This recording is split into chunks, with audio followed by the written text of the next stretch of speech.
नमस्कार, मैं हूं आशीष त्रिपाठी और अब बात करेंगे अमेरिका के प्रयासों के विफल होने के पीछे की वजह की। जी हां, अमेरिका कोशिश कर रहा है। एक तरफ जहां इजराइल और हमास के बीच संघर्ष विराम चल रहा था, वो खत्म हो गया। रूस यूक्रेन भी आपस में भिड़ गए, लेकिन इस बीच एक बहुत बड़ी खबर यह आई कि बेंजामिन नेतन्याहू ने एक बहुत बड़ा कदम उठाया। इजराइल के प्रधानमंत्री बेंजामिन नेतन्याहू ने खुफिया एजेंसी शिन बेट के चीफ रोनन बार को बर्खास्त कर दिया है और बर्खास्तगी की खबर सामने आने के बाद से हड़कंप मचा हुआ है। कई तरह के सवाल उठ रहे हैं। शुक्रवार को कैबिनेट ने नेतन्याहू के फैसले का सर्वसम्मति से समर्थन किया था और इजराइल के प्रधानमंत्री बेंजामिन नेतन्याहू के कार्यालय ने इस बात की घोषणा की। हालांकि इजराइल के सर्वोच्च न्यायालय ने रोनन की बर्खास्तगी पर अस्थायी रोक लगा दी है। अदालत ने यह कहा कि बर्खास्तगी पर तब तक रोक रहेगी जब तक कि इस मामले पर 8 अप्रैल से पहले कोई सुनवाई नहीं हो जाती।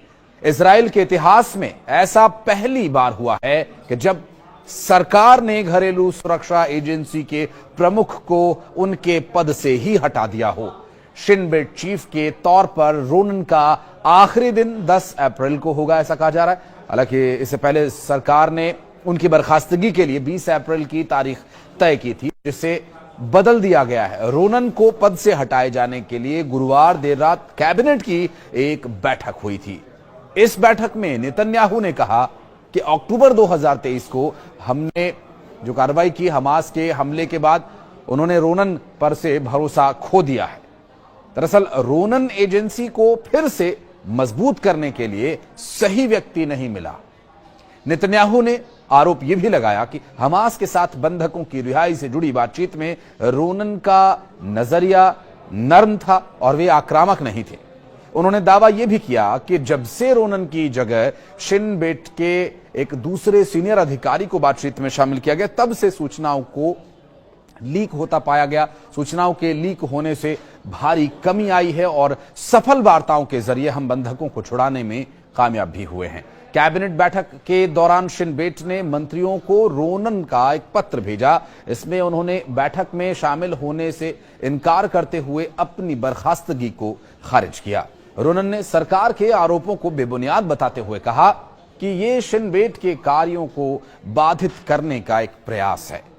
रोनन ने पत्र में चेतावनी भी दी कि नेतन्याहू देश को अंदरूनी और बाहरी स्तर पर कमजोर कर रहे हैं।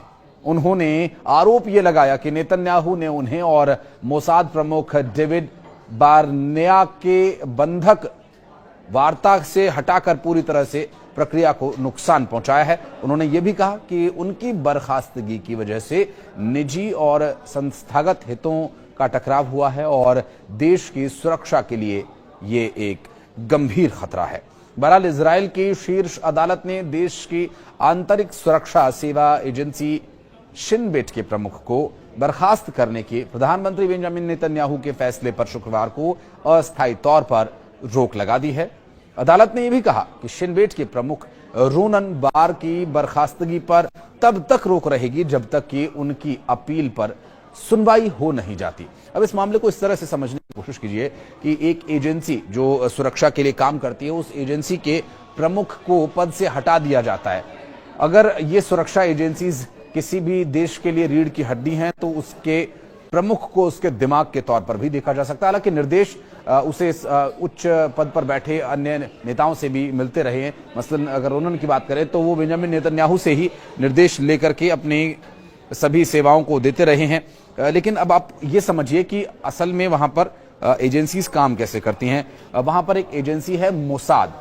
जिस तरह से भारत में सुरक्षा एजेंसी रॉ है, उसी तरह से मोसाद वहां पर काम करती है। और एक एजेंसी है शिन बेट एजेंसी। जिस तरह से भारत में इंटेलिजेंस ब्यूरो आईबी काम करती है, उस तरह से वहां शिन बेट काम करती है। और अमन, जो कि भारत की मिलिट्री इंटेलिजेंस यानी एमआई की तरह काम करती है। तो जो रोनन है वो शिन बेट एजेंसी के प्रमुख थे और अब उन्हें हटा दिया गया है। सर्वोच्च न्यायालय के फैसले को अगर गौर किया जाए तो नेतन्याहू मंत्रिमंडल के रोनन को शिन बेट के प्रमुख पद से हटाए जाने के प्रधानमंत्री के अनुरोध को मंजूरी देने के कुछ घंटों बाद यह अदालत का फैसला। अदालत ने यह भी कहा कि रोनन की बर्खास्तगी के फैसले पर 8 अप्रैल तक रोक लगाई गई है और इसकी अवधि में उनकी अपील पर सुनवाई होगी। नेतन्याहू के कार्यालय ने यह कहा था कि रोनन की बर्खास्तगी 10 अप्रैल से प्रभावी होगी, लेकिन अगर उनकी जगह कोई नया प्रमुख उन्हें मिल जाता है तो ये पहले भी हो सकता है। इजराइल के अटॉर्नी जनरल ने फैसला सुनाया कि मंत्रिमंडल के पास रोनन को बर्खास्त करने का कोई कानूनी आधार नहीं है और हमास की ओर से इजराइल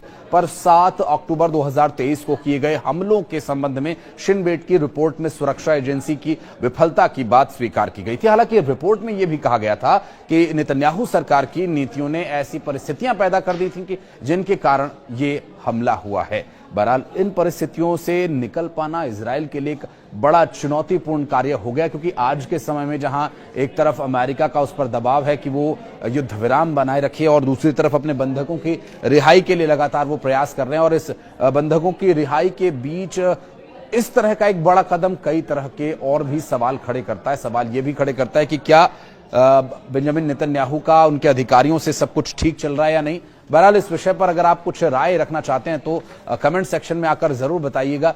और इजराइल ने इस समय जो ये कदम उठाया, इसके दूरगामी परिणाम हो सकते हैं अंतर्राष्ट्रीय स्तर पर जिस परिस्थिति से वो गुजर रहा है। धन्यवाद।